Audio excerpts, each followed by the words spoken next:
네, 안녕하세요. 닥터 부자아빠입니다. 오늘 이제 주요 기사를 좀 보고요. 그리고 이제 구독자 사연을 토대로 제 의견을 좀 들려드리는 시간을 가져보도록 하겠습니다. 네, 기사를 좀 살펴보겠습니다. 주요 기사만 좀 빠르게 훑고 지나가겠습니다. 키워드 중심으로 좀 보시면 좋을 것 같아요.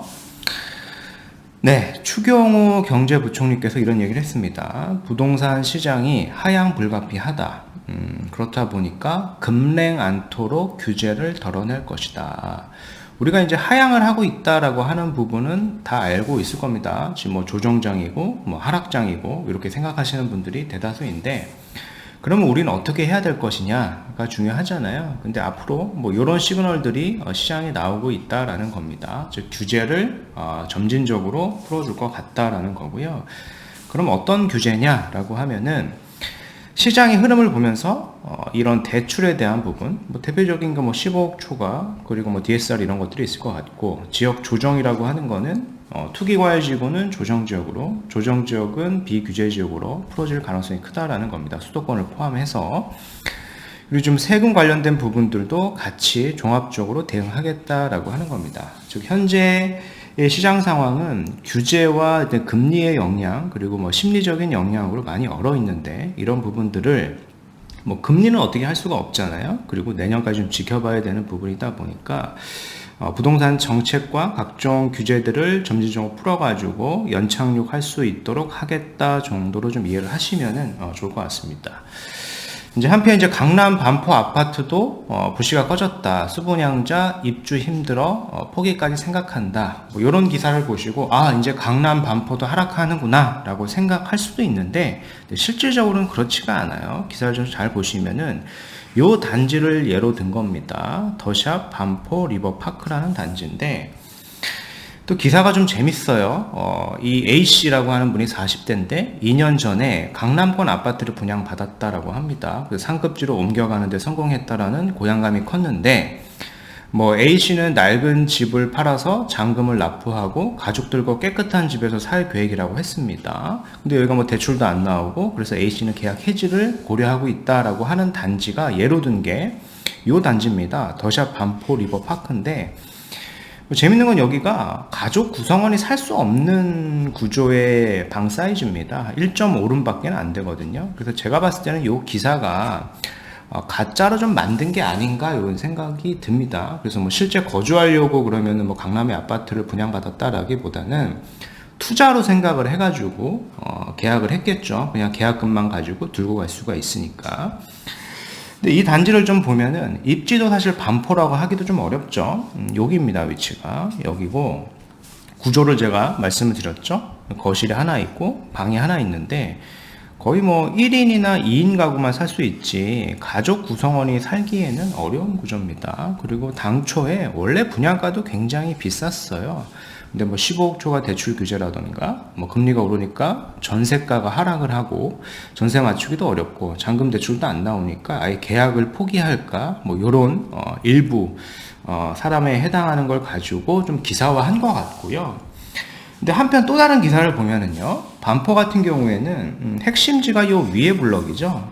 그죠? 그래서 반포중앙 1단지 같은 경우에는 73억 원에 매매가 됐습니다. 뭐 재건축을 추진 중에 있는 단지인데 하락세에도 한강변 단지는 상승이 예상이 된다라는 거예요.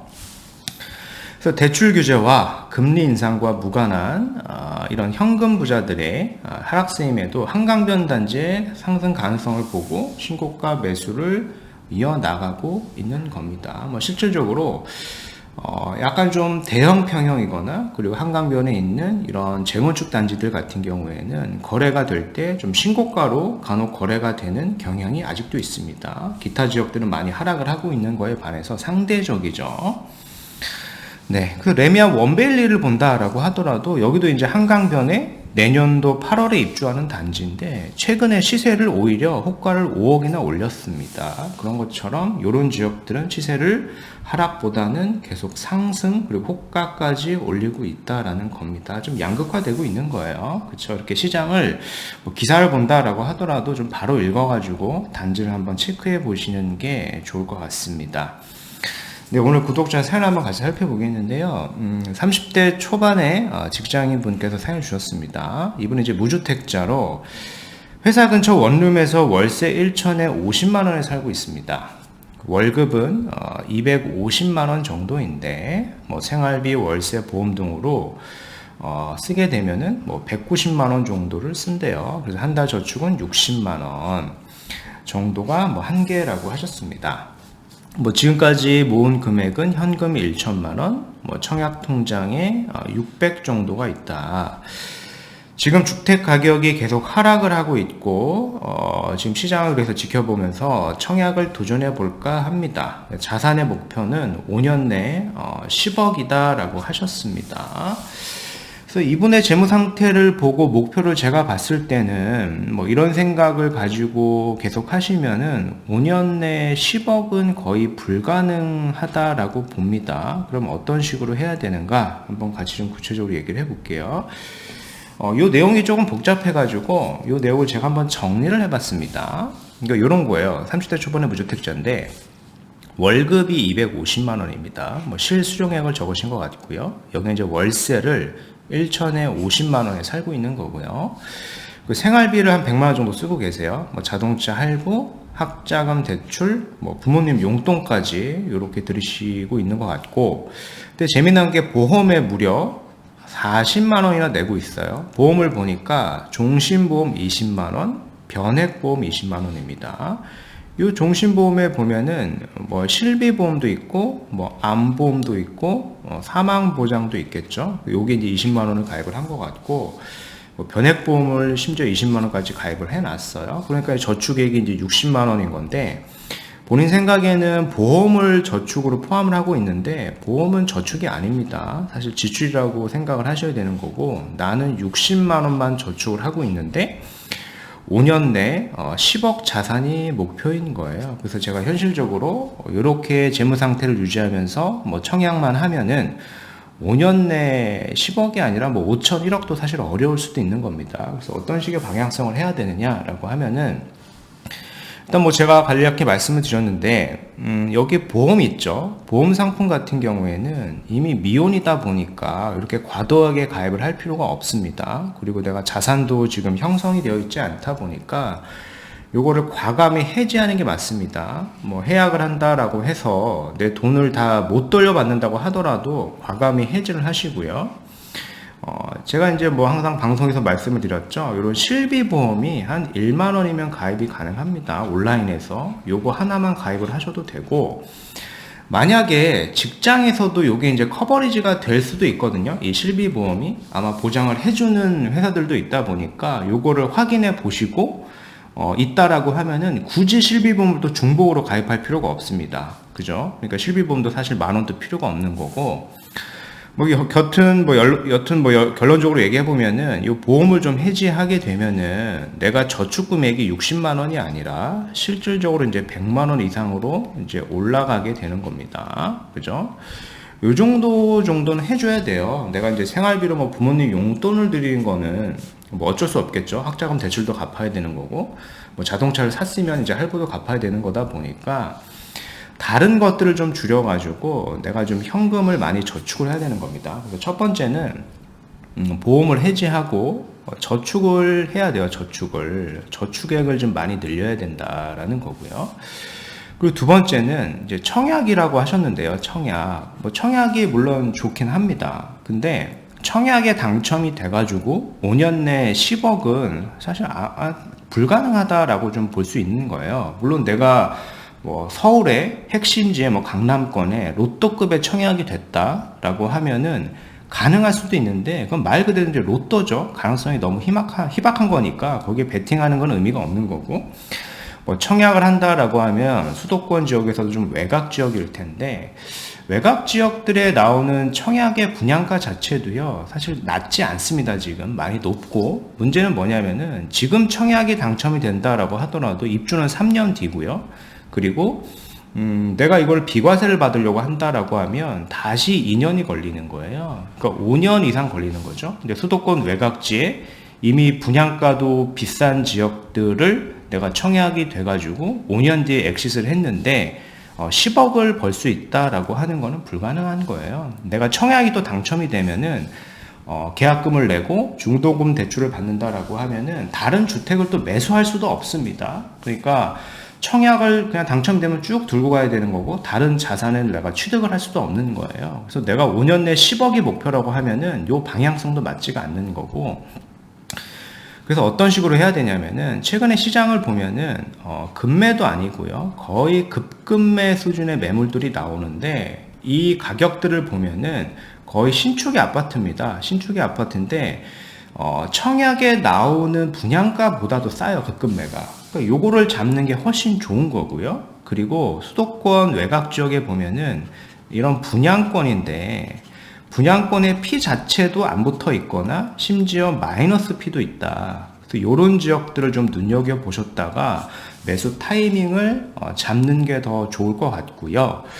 그리고 내가 5년 내 10억 자산이라고 하면은 요거 주택 하나만 가져가서는 사실 부족합니다. 그래서 플러스 알파로 내가 아파트는 내가 한 채가 있으니까 수도권 내, 즉 저는 이제 서울 내에 정비사업 구역을 한 채를 더 가져가야 돼요. 즉 결론적으로 내가 두 채는 가져가야 이런 조정장, 하락장에서 두 채를 내가 저점에 딱 매수를 하고 다시 반등이 왔을 때 이 두 채 정도는 있어야지 5년 내 10억의 자산이 되는 거지, 단순하게 지금 저축액도 60만 원이고 청약에만 베팅을 하겠다라고 해서는 5년 내 10억이라고 하는 거는 불가능한 목표입니다. 그래서 이런 식의 저는 의견을 드리고 싶고요.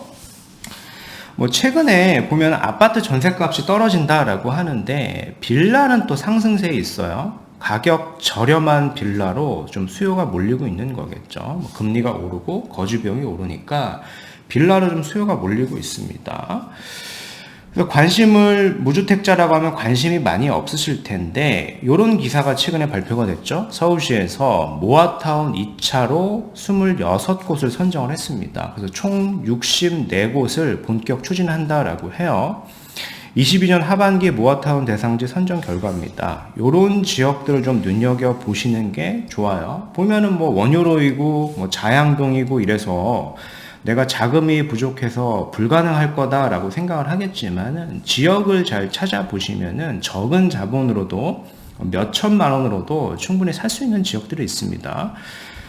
내가 뭐 1천에 50만 원의 월세를 내고 한 달에 보험료를 막 40만 원씩 내는 것보다 내가 요런 빌라를 아주 싸게 매수를 해가지고 향후에 아파트를 받는다거나 아니면 재반등을 했을 때 엑시스를 해가지고 또 다른 자산을 취득하는 게 내가 5년 내 10억을 벌 수 있는 방법인 거예요. 단순히 청약을 해서는 그 기간은 무한정 길어지거나 불가능할 수도 있다라는 겁니다.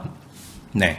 그래서 보도자료를 보면 됩니다. 서울시 홈페이지에 들어가서 모아타운이라고 검색을 하시면은 이런 보도자료가 쭉 나와요. 다 공짜 자료입니다. 찾아보시면 되고, 여기 보면 지도도 다 나옵니다. 주소도 나오고 이렇게 지도까지 나옵니다. 그래서 내 뭐 직장의 위치라던가 관심 있는 지역들을 한번 가셔가지고 물건들을 한번 검색을 해보고 임장도 가보시는 시간으로 좀 활용을 하셨으면 좋겠습니다. 내가 막연하게 그냥 청약을 하는 게 아니라 좀 적극적으로 하셔야지 지금 뭐 위기라고 하는데 이런 위기를 내가 기회로 바꿀 수가 있는 겁니다. 남들하고 똑같이 생각해서는 부자가 될 수가 없는 거예요. 지역 뭐 매물을 한번 보면은 한 지역을 제가 본 건데 매매가가 한 1억대 후반 정도도 살 수가 있습니다. 내가 월세 50 내는 것보다 이런 데를 보시는 게 훨씬 나을 수도 있는 거고, 주변 시세를 보더라도 신축의 아파트들이 뭐 9억에서 10억이 넘어가는 지역이죠. 여기가 금천구 시흥동인데, 그리고 플러스 여기는 교통의 호재까지 있죠. 신안산선이라고 하는. 그래서 이런 지역들을 좀 눈여겨 보시는 게 내가 뭐 5년 내 10억 혹은 뭐 그 이상도 가능할 수 있는 전략이다라는 겁니다. 좀 공부를 많이 하셔야 하는 시점입니다. 네. 그래서 오늘 말씀드린 내용을 좀 요약을 해볼게요. 부동산 이 시장이 가격 하향 속인데 중요한 거는 규제 완화 움직임이 본격화될 것 같고요. 그게 보면은 대출, 규제 지역, 세금 등 대부분의 규제는 결국에는 풀릴 것이다 라는 겁니다. 뭐 반포의 아파트 하락 기사가 있는데요. 이건 좀 바로 읽어봐야 됩니다. 하락했다라고 하는 게 더샵 반포 리버파크고 1.5룸 아파트입니다. 여기 뭐 수요나 가격, 입지의 한계가 존재하는 지역이니까 가격이 낮을 수밖에 없고 하락할 수밖에 없는 지역이다라고 생각이 됩니다. 그걸 이제 기사화한 거겠죠. 그리고 이제 반포주공 1단지, 반포 대단지 이런 대형평 아파트는요 신고가가 계속 나오고 있습니다. 지금 상황에서도. 오늘 이제 구독자 사연인데요. 30대 초반의 무주택자 직장인이에요. 그래서 청약보다는 저는 수도권의 급급매가 심지어 분양가보다도 싸다. 그러니까 급급매를 잡아야 되겠죠. 내가 5년 내 뭐 10억을 버는 게 목표라고 하면은요. 그리고 분양권을 본다라고 하더라도요. 수도권 외곽 지역에 프리미엄이 거의 없거나 심지어 마피도 있습니다. 이런 지역들 좀 눈여겨보시는 게 좋을 것 같고요. 그리고 5년 내에 내가 10억을 벌려고 하면은 요거 아파트 한 채 갖다 대는 게 아니라 서울권 내 빌라까지 같이 검토를 해야지. 즉 내가 1주택이 아니라 2주택은 돼야지만 내가 10억 이상 만들 수가 있는 겁니다.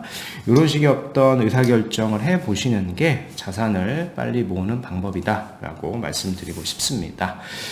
네, 오늘 준비한 영상 여기까지이고요. 제 영상이 도움이 되셨으면 구독하기, 좋아요, 알림 설정 부탁드리겠습니다. 이상 닥터 부자였습니다. 감사합니다.